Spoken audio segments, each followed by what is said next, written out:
and gentlemen, as Team Nyati, we've been approached by Faith, who is a CEO of Transcan Company Limited. She's been in this business for the last 10 years, focusing mainly on three products. The first product is citric acid, which is used for food preservative, and she's targeting customers who are milling flour for human beings. The second product that she has is DCP, which is actually used as a supplement in producing of animal feeds. And then she has another product which is chlorine chloride, which is a vitamin supplement, which again is used for poultry feed manufacturing as a supplement. And then she also has sodium bicarbonate, which she sells to companies that are manufacturing baking powder. So her background is that she's a scientist trained, and she's built a wealth of experience over the last couple of years. So she decided to form this company, as I said, about 10 years ago. And the last 5 years, our growth has been below 5% year on year, which you can actually say is a single digit growth. And the main challenge she faces now is how she's going to grow her business to achieve double digit growth going forward. So she came to us, as you know, she sent us a proposal. She would want advisory from this team on how she can achieve this. So this exercise, of course, at the end of the day, we want to recommend to her what she needs to do. So I'll start off with Charity. If you can give us the context of a business as a way of finding a solution to the challenge she's facing. Yeah, thank you, Fred. So to be able to help Faith overcome the challenge that she's facing right now, so the first thing that we did is to understand the context of the business and the industry that she's in. So, and based on our research, we've actually found out what are the unmet needs in this industry. But before we even get to the unmet needs, a very important point to note is that there are 103 millers in the country, milling different types of flours like maize and wheat flour and porridge flour and etc. So 103 is the number of those millers. Then we have over 60 animal feed manufacturers, you know, both for poultry and different types of animal feeds.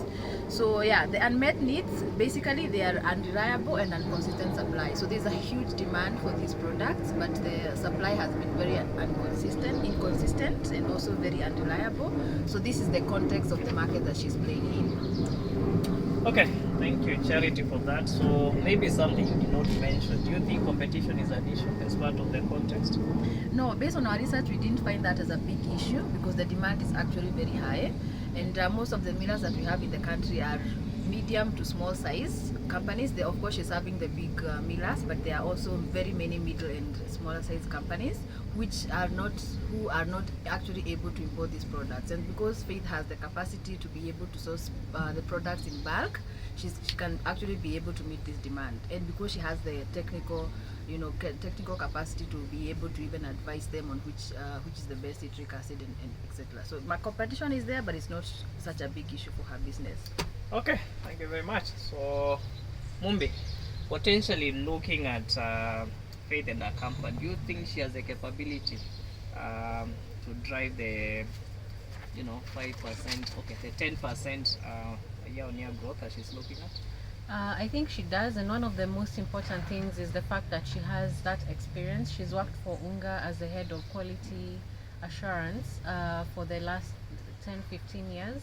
So she's very familiar with the kind of products that she's importing and how they're used. So in that sense, then she's able to also advise the millers who should be selling to in terms of what products they would need.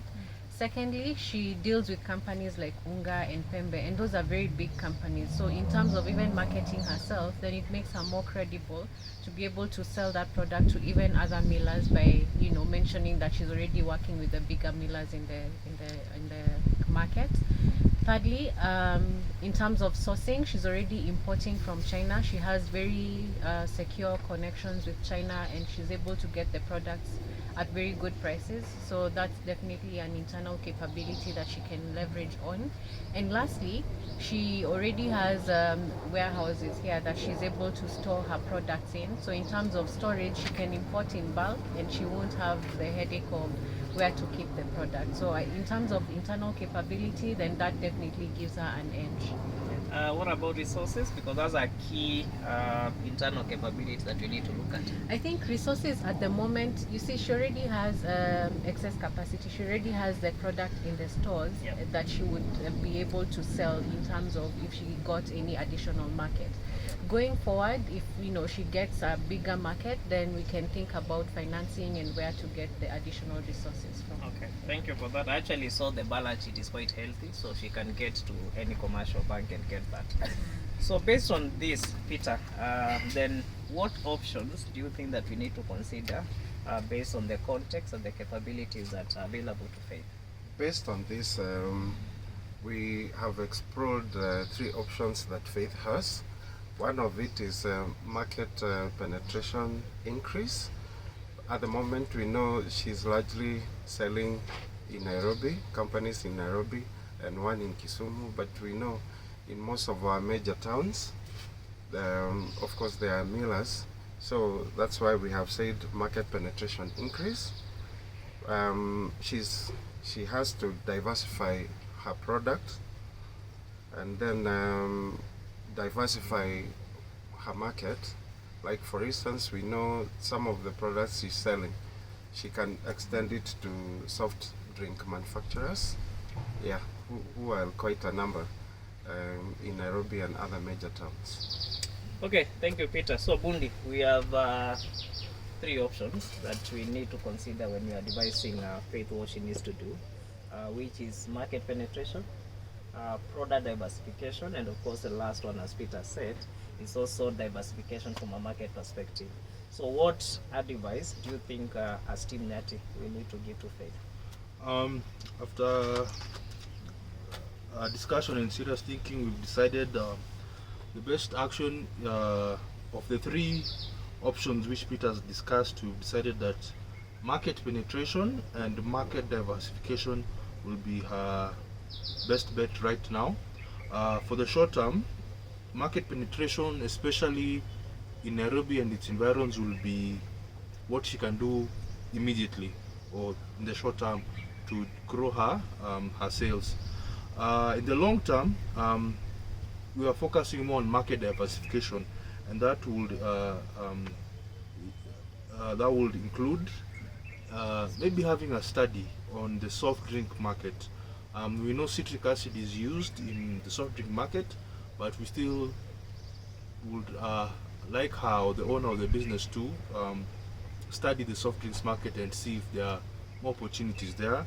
Then also in the long term is try and spread out to other towns, other major towns in Kenya.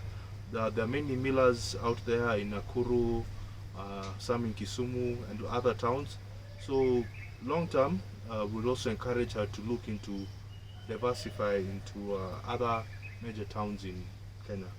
That's all I have to say. Okay, thank you, team. So I guess we have our recommendations to Faith, which is basically short term. She needs to focus on market penetration, and then long term, explore based on some studies whether she can get into other markets. So we'll organize a session with Faith, hopefully next week, so that we can give our recommendations. And we trust that we've given her something that can grow her business and achieve the objective of double-digit growth.